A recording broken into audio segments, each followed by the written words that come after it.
I recently did a cybersecurity audit on a website, and what happened next genuinely surprised me. I created an account, entered my email, then for the password, just for fun, I typed 123456789, and guess what?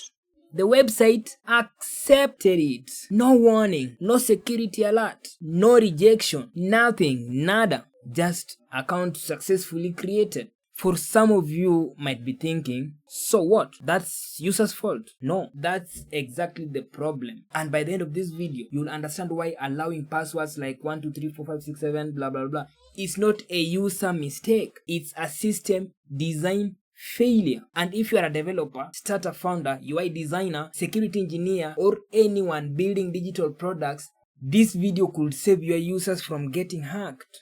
Because remember, hacking is not just about technical hacking where you use code, but we also have something called social engineering where you can just so there is a lot of types of hacking. You guys always only think that to be a hacker you have to know the code, but there are different kinds of hacking. So welcome back, and remember, in the description I have a prompt for anyone who might be doing vibe coding or prompt engineering or AI engineering, whatever you call it, or even the well-established software engineers, just for you to make sure your system is secure and does not have this problem. So if this video might belong for you, just go down below and click it, place it in your anywhere you want to place it, serve, windsurf, blah blah blah. But today we are diving into one of the most overlooked security problem on the internet: weak password acceptance. And trust me, this issue is far bigger than most people realize, because security does not start with encryption, it does not start with firewalls, and it does not start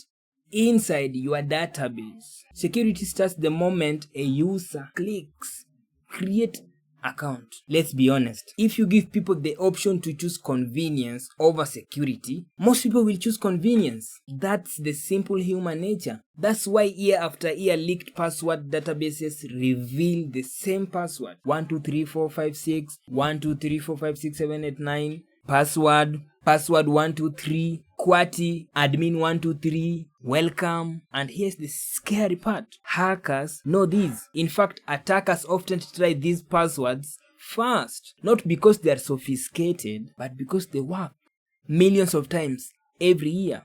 But here's where things get really interesting.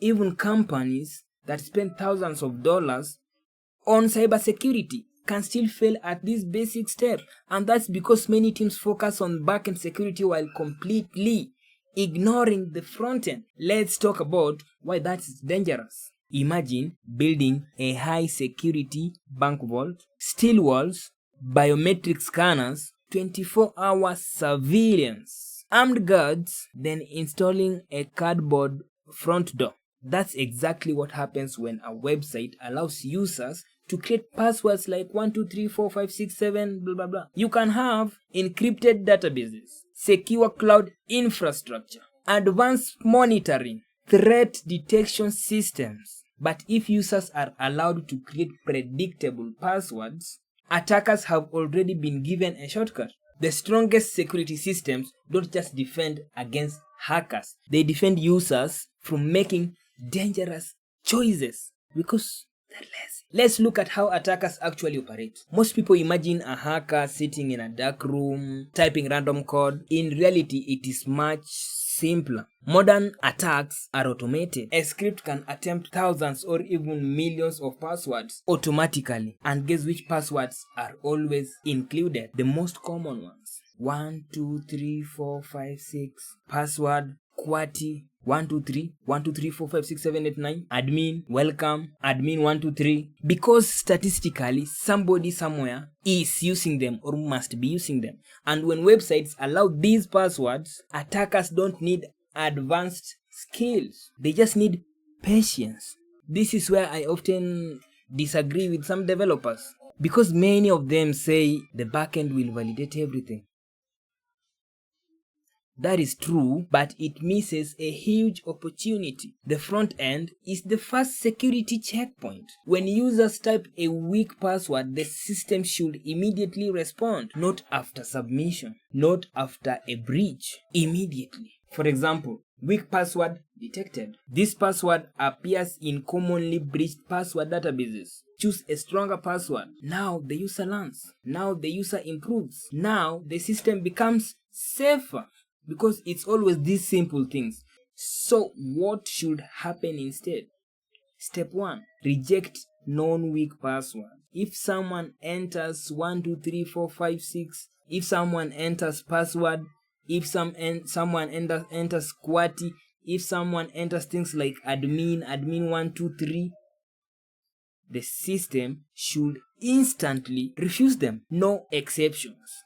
Step 2. Require meaningful length. Modern security experts increasingly prefer longer passwords over complicated short ones. A 12-character password is better than many 8-character passwords filled with random symbols. Step 3. Encourage passphrases. Instead of password 1, blah blah blah, use something like Coffee River Mountain Sunset Train. It's easier to remember and dramatically harder to crack. Quick challenge. Pause the video and think about your current password strategy. Will your passwords survive a breach? Would they survive a brute force attack? Let me know in the comments. Do you use passwords, a password manager, passkeys, or something else? I'm genuinely curious. Now here's something many people don't even realize. Even strong passwords aren't enough anymore. Passwords get stolen. Databases get breached. People use credentials. That's why modern platforms should also implement multi-factor authentication, authenticator apps, passkeys, security keys, rate limiting, and breached passwords detection. Security today is about layers, not single solutions. The biggest lesson from this audit wasn't that one website accepted 1, 2, 3, 4, 5, 6, 7, 8, 9. The lesson was that many organizations still think security starts in the backend. It does not. Security starts with the design. Security starts with the user experience. Security starts with education. Security starts with preventing mistakes before they happen. And the sign-up form is one of the most important places where that process begins. If you are a developer, don't just ask, can users create accounts? Ask, can users create secure accounts? If you are a founder, don't just ask, does registration work? Instead, ask, does registration protect your users? And if you are a cybersecurity professional like me, never ignore the front end. In fact, for me, when I do my work, I always start with the front end. Because sometimes the biggest vulnerability isn't hidden deep inside the infrastructure. It's sitting right there on the sign-up page, waiting to be exploited. If you found this useful, hit the like button, subscribe for more cybersecurity audits, security engineering lessons, and real-world vulnerability breakdowns. And share this video with a developer who still thinks front-end security does not matter. Because the strongest systems don't wait for users to make secure choices.